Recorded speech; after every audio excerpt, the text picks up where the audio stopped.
کیونکہ مجھے اچھا نہیں لگ رہا تھا کہ کیونکہ اس کے لیے مجھے ایک اجنبی شخص سے شادی کرنی پڑتی جو مطلب تکلیف دہ مرحلہ تھا میرے لیے. اور بہت سوچا لیکن اس سے کوئی بہتر حل سمجھ نہیں آیا. سب نے یہی مشورہ دیا کہ اس کے علاوہ تم ساری زندگی کیسے گزارو گی؟ اگر حلالہ نہیں کرو گی تو کیا کرو گی؟ ساری زندگی اسی گھر میں پڑی رہو گی. تمہارے بچے جو ہیں وہ کس طرح تعلیم حاصل کریں گے؟ کیسے ان کو باپ کا پیار ملے گا اور وہ کیسے رہ سکیں گے؟ تم دونوں کی ضرورت ہے ان کو. اچھا، جس شخص سے آپ کا حلالہ کیا گیا کتنا دورانیہ رہا حلالے کا، اور کیا آپ اس شخص کو پہلے سے جانتی تھیں؟ فیملی کی، آپ کی شوہر کی، آپ کی کنوکشن کے بعد، مطلب کہ آپ کی رضامندی کے بعد یہ سارا سلسلہ ہوا؟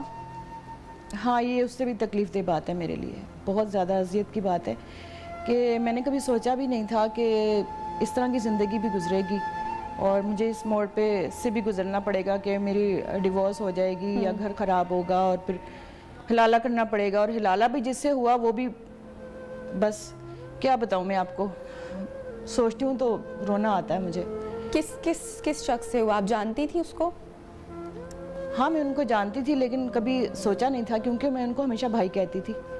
وہ میرے شوہر کے نا کزن تھے اور میں نے ان کو ہمیشہ اپنے بھائی کی نظر سے دیکھا. تو آپ سے رضامندی نہیں لی گئی؟ نہیں، ان کے پاس اس سے علاوہ کوئی آپشن نہیں تھی، کوئی ایسا فرد نہیں تھا جس پہ وہ اعتبار کرتے. اچھا، اب آپ یہ سارا وقت گزر چکا ہے، آپ واپس جو ہے رجوع کر چکی ہیں اپنے پہلے شوہر کے پاس ہیں، لیکن ابھی بھی آپ کو یہ ساری چیزیں ڈسٹرب کرتی ہیں. ایسا کیوں ہو رہا ہے؟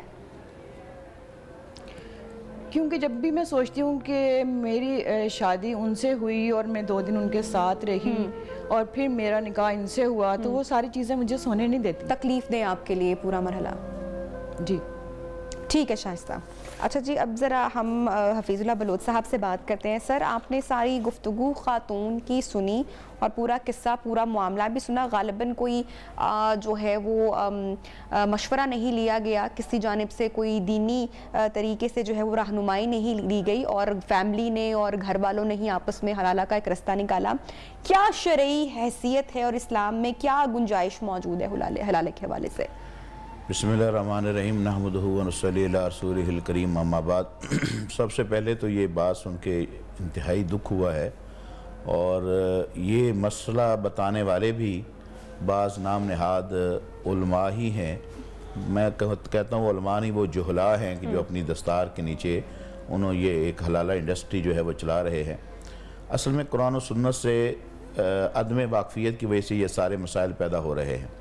جب قرآن و سنت سے بندہ واقف ہوتا ہے تو وہاں اللہ تعالیٰ نے اس کا بہترین حل بتایا. سورہ بقرہ کے اندر آیت نمبر 228 سے لے کر 242 تک یہ سارے مسائل اللہ تعالیٰ نے وہاں بیان کیے ہیں. اور حلالہ کی ایک حلال قسم بھی ہے.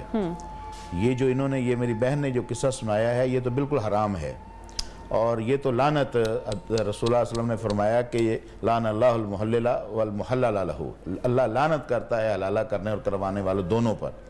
اب چونکہ یہ میری بہن معصوم ہے، ان کو تو پتہ ہی نہیں مسائل کا، اور جس جاہل نے یہ مسئلہ بتایا ہوگا ان کے پاس اور کوئی رستہ ہی نہیں تھا.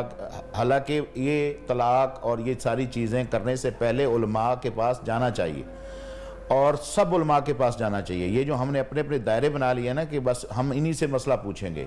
دیکھو قرآن و سنت بڑا واضح ہے، لہٰذا قرآن و سنت واضح بھی ہے، وسیع بھی ہے. آپ سب کے پاس جائیں، آپ کو آرا آئیں گی. اب طلاق دی ہے ایک مرد نے، سزا ملتی ہے عورت کو.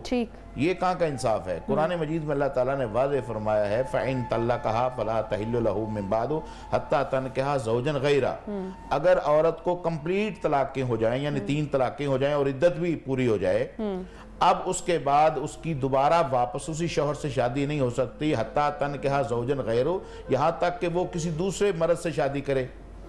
اچھا، اب جب دوسرے مرد سے شادی کرنے کا جو مطلب وہ یہ نہیں ہے کہ 1 گھنٹے کے لیے، رات کے لیے، 2 دن کے لیے، 4 دن کے لیے مخصوص وقت اور کے لیے وہ کیا جائے.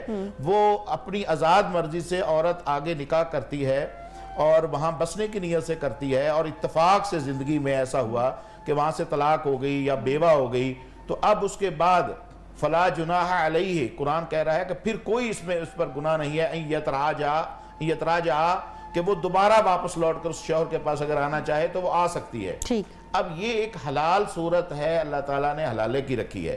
ہمارے ہاں جو یہ انداز چل رہا ہے جو میری بہن نے بیان کیا ہے, اور یہ ہزاروں ایسے واقعات ہماری سوسائٹی کے اندر ہیں, یہ تو آنکھوں دیکھی مکھی کھانے والی بات ہے اور سب سے بڑا گناہ ہے. حتیٰ کہ حدیث شریف میں آتا ہے کہ رسول اللہ صلی اللہ علیہ وسلم نے فرمایا کہ الا اخبرکم بتعیس المستعار, کیا میں تمہیں ایک ایسے سانڈ کے بارے میں نہ بتاؤں؟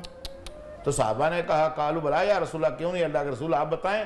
تو آپ نے فرمایا کہ ایسا سانڈ جیسے کسی سے مانگ کر استعمال کیا جاتا ہے, فرمایا کہ وہ ہے کہ لعن اللہ المحلل والمحلل لہ, کہ اللہ لعنت کرتا ہے ایسے سانڈ پر کہ جو حلالہ کرتا ہے یا کرواتا ہے. یعنی یہ مستعار سانڈ کی مثال دی ہے اور یہ عمل ہی حرام ہے. لہذا ایسے عمل کی شریعت میں وضاحت کے ساتھ قرآن مجید میں اس کی مخالفت ہے. حلالے کی وہ ایک ہی صورت جو میں نے پہلے بیان کر دی ہے وہ جائز ہے, اسی صورت میں ہی وہ عورت جو ہے وہ آگے شادی کر کے پھر اس کے بعد اتفاق سے طلاق ہو جاتی ہے یا وہ بیوہ ہو جاتی ہے یا مطلقہ ہو جاتی ہے تو وہ پہلے شوہر کی طرف جا سکتی ہے, وہ بھی اس شرط میں کہ وہ دونوں اس بات پر متفق ہوں کہ اب وہ انسان بن کے سمجھداری عقل مندی کے ساتھ اگر بلوچ صاحب اگر خاتون اس بات پر ایگری نہیں کر رہی ہے اور تو بھی ایک بڑی جو ہے وہ میرے خیال سے یہ کہ تشویشناک صورتحال ہے. اور میں نے ایک کچھ دن پہلے میں نے اخبار میں ایک سٹوری پڑھی جہاں پر انڈیا میں دہلی کا یہ واقعہ تھا جہاں پر پسند کی شادی ہوتی ہے اور 18-21 سال کی خاتون اور لڑکا عمر بتائی جاتی ہے. اس صورت میں گھریلو ناچاکی یا جذباتی فیصلے آپ کو پتہ ہے اس عمر میں ہو جاتے ہیں تو حلالہ کیا جاتا ہے ایک 70 سالہ 60 سالہ آدمی کے ساتھ, اور جب نکاح ہو جاتا ہے تو وہ شخص بعد میں طلاق دینے سے انکاری ہو جاتا ہے. اور اب آپ سوچیں کہ یہ اس خاتون کے لیے کتنی ذہنی اذیت یا ذہنی کوفت یا کتنی تکلیف کی بات ہے جو اس پورے مرحلے سے گزرتی ہے. اور جیسا کہ شائستہ نے بولا کہ اب یہ بات ان کو بے چین کیے رکھتی ہے ہر وقت اور ان کو رات کی نیند کا چین میسر نہیں ہے, تو ڈیفینیٹلی ایک خاتون کے لیے بہت ہی اذیت ناک صورتحال یہ ہو جاتی ہے پیدا.